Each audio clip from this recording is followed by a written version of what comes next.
இல்ல அதை பத்தி தான் நம்ம இன்னும் பிரஸ்தாபிக்க வேண்டாம், அதை நம்ம கிரிட்டிசைஸ் பண்ண வேண்டாம். ஆனா நம்ம பாரதிய சம்பிரதாயத்தில் வேதமே சொல்லியிருக்கும், அதிதி தேவோ வந்து இருந்தாடி தேவனாக சர்வலோகேஸ்வரனாக பார்த்து கவனி. அந்த ஹாஸ்பிட்டாலிட்டின்னு இருக்கணும். இதுதான் ஒரு விஷயம் அழியன்னு சொன்னேன். நிச்சயமா உங்க குழந்தை உங்க பேரம்பேத்தி எல்லாம் இன்னும் வளர்த்து போயிருந்தீங்கன்னா நல்ல விஷயம் கேட்டவாதான். ஆனா இது ஒரு சின்ன விஷயம், சின்ன வயசுலேயே கத்துக்கலாம். யாரா பார்த்து வந்தா நீங்க கொடுக்காதீங்க, குழந்தைகளுக்கு கொடுக்க சொல்லுங்க. போய் அவளுக்கு தீர்த்தம் ஒரு டம்ளர் போய் தீர்த்தம் கொடு. மாமா மாமி உங்களுக்கு வேற ஏதாவது சொல்லுமா? அப்பா அம்மா வெளில போயிருந்தா அது எப்படி சொல்றதுன்னு தெரியாது. நான் சில ஆளுதான் போய் கேட்டேன், அப்பா அம்மா இருக்காங்க ஒழியும் கூடாது அப்படி அந்த சொல்லும் விதம். அப்பா அம்மா வெளியில போயிருந்தா இதுதானே கம்யூனிகேஷன் ஸ்கில்லுங்கிறதால மெனக்கெட்டு கேப்டன் ஒரு எக்ஸாம் எழுதி 25 லட்சம் ரூபாய் செலவழிச்சு 3வது செமஸ்டர்ல கம்யூனிகேஷன் ஸ்கில்ஸை படிச்சுட்டு ஒரு எக்ஸாம் எழுதிட்டு ராமாயண சுந்தரகாண்டத்தை ஃப்ரீயா படிச்சு கம்யூனிகேஷன். ஆனா எதுவுமே ஃப்ரீயா வந்தாலும் நமக்கு தெரியாது.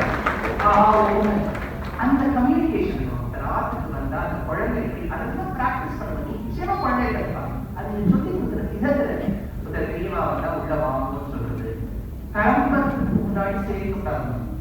அது ஞாபகம் சேர்க்கணும்னா வந்தோட சேர்க்கணும், கிளம்பும்போது சேர்க்கக்கூடாது. அப்புறம் கோஷ்டியா வந்து அபிவாதையை சொல்லக்கூடாது. 4 மாமா இருக்கான்னு சொல்றது, கோஷ்டியா அபிவாதையை சொல்லக்கூடாது, சன்னியாசிக்கு சொல்லக்கூடாது. நிறைய விஷயங்கள் இருக்காது. அபிவாதையை சொல்லும் போது நம்ம பார்த்து புரிஞ்சுக்கணும். அப்படியே நின்றுட்டே அபிவாதை சொல்லக்கூடாது, புரியணும். எத்தனையுமே ஒரு நயம், ஒரு அழகா இருக்கணும். அந்த குழந்தைகளை கற்றுக் கொடுத்தா ஹனுமான் சுந்தரகாண்டம் அந்த செடிகள்லாம் கொஞ்சம் தூரம் போயிட்டு ஹனுமான் ஜாதக லங்கைக்கு போயிட்டு பாப்பா அப்படின்னு கையாடியும் கிழவும். இப்ப ஹனுமான் பறந்து போகணும். இப்ப அவர் பறந்து போகும்போது முதல்ல சொல்ற ஒரு மலையை கண்டார்.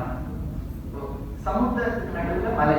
நீங்க உடனே இது வந்து நீங்க பெரியவாளுக்கு தெரிஞ்சிருக்கோம், இளைஞர்களுக்கும் தெரிஞ்சிருக்கோம். நம்ம நிலத்துல என்னெல்லாம் பார்க்கிறோமோ அதெல்லாம் சமுத்திரத்தின் ஃப்ளோர்லயும் உண்டு.